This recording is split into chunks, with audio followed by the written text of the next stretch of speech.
Singapore looks perfect. Shining skylines, clean streets, a city where everything works. Safe, efficient, precise. Different cultures living side by side. Languages, traditions, religions, coexisting in one place. And even here, nature isn't pushed aside. It exists within the city, carefully preserved. A place that feels complete. But places like this don't happen by accident.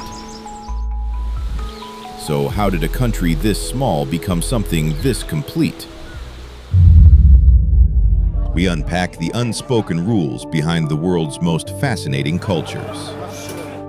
What to expect, why it exists, and how to navigate it with respect. A MASX World Original. Foreign fine print, because every culture has fine print. Singapore, the cost of order. This isn't just a success story. It's the story of a country that had no room to fail and built a system to survive. Clause 1. The beginning. Not so long ago. Singapore wasn't always what it is today. It began as a small fishing settlement, quiet, local, and largely unnoticed. Everything changed in 1819 when the British arrived. At the time, Britain was already trading across Asia, from India to China, moving goods like tea, silk, and spices. But the region was competitive. Major trade routes were already in the hands of other powers, so they needed a place they could control.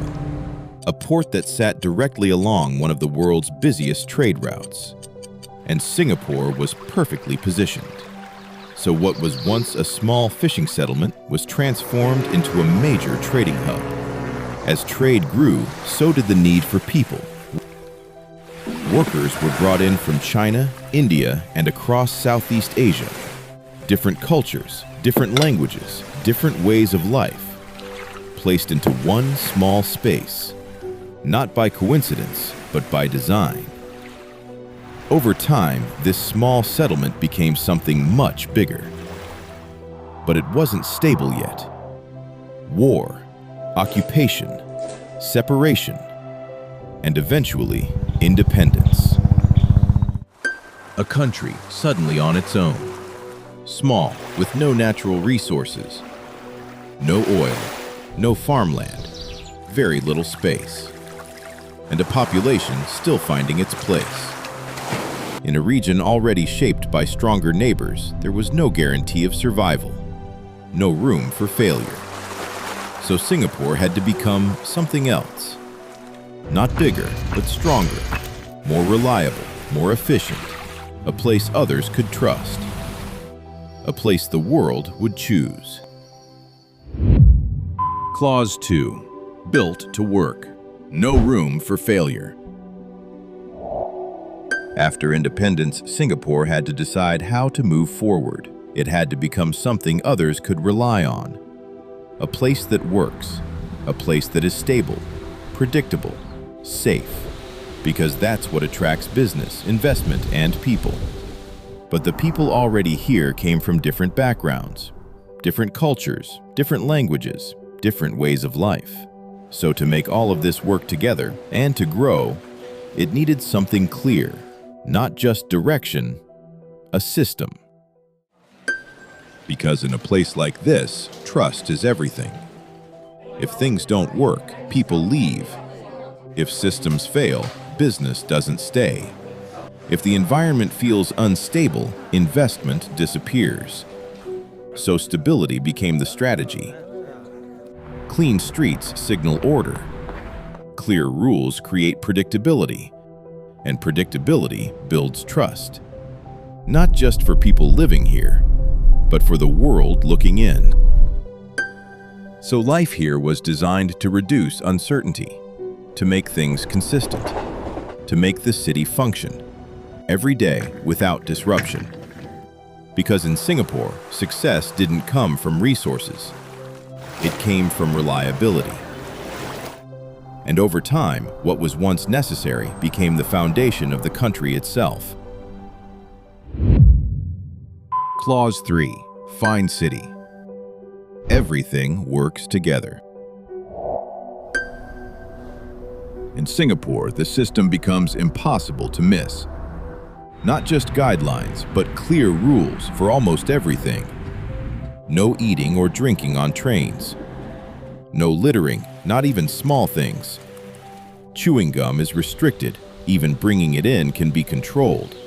Smoking is limited to specific areas. Crossing the street outside designated crossings, not allowed. Even small things, like not flushing a public toilet or not returning your tray, can lead to consequences. At first, it can feel extreme, like nothing is left to chance. But these rules didn't appear randomly. They solve specific problems. Chewing gum was restricted after it caused repeated issues, even affecting public transport systems. Litter attracts pests. Standing water can lead to mosquito-borne diseases. Food waste left behind affects shared spaces quickly. And in a dense city, small problems don't stay small. They spread. So these rules exist to prevent that, not just to control behavior, but to protect everyday life. The people who live here, who work here, who are building something together. Keeping things working isn't just about order. It's about making sure life continues without breaking. And this is how it holds. The rules aren't just written, they're enforced. Signs are everywhere. Clear, direct, hard to miss. Cameras monitor public spaces. Authorities are present, and consequences are real. Fines are common. In some cases, repeat offenses can lead to corrective work, like cleaning public spaces in front of others, something that's visible and remembered. Over time, people don't just follow the rules, they grow up with them, understanding what's expected. Because here, keeping things working is a shared responsibility. Clause 4. When systems meet. Designed for visitors. Singapore doesn't just manage daily life, it plans for visitors too. From the moment you arrive, things feel organized. Airports, transport, attractions. Popular areas are designed to handle large numbers without becoming chaotic. Spaces are structured. Movement is guided. So even in busy places, things rarely feel out of control. Singapore continues to shape itself, working toward the standards it set for itself. So instead of reacting to crowds, it plans ahead. Some places require booking in advance, not to limit access, but to manage flow, to reduce crowding, to make the experience smoother for everyone. And at the same time, Singapore's diversity makes it easier to navigate. Different cultures, different languages, living side by side, creating an environment that feels both global and accessible. So as a visitor, you move a little differently. You plan ahead. You follow the flow of spaces. And in return, the experience feels smoother, less chaotic, more predictable. Because here, the system isn't just controlling movement, it's shaping a better experience. But what feels seamless on the surface takes constant effort to maintain. Clause 5. Balance. Holding it all together. Singapore is known for its structure. Controlled, ordered, precise. But look closer and you begin to see something else. A constant effort to keep things in balance. Between order and everyday life. Between control and comfort.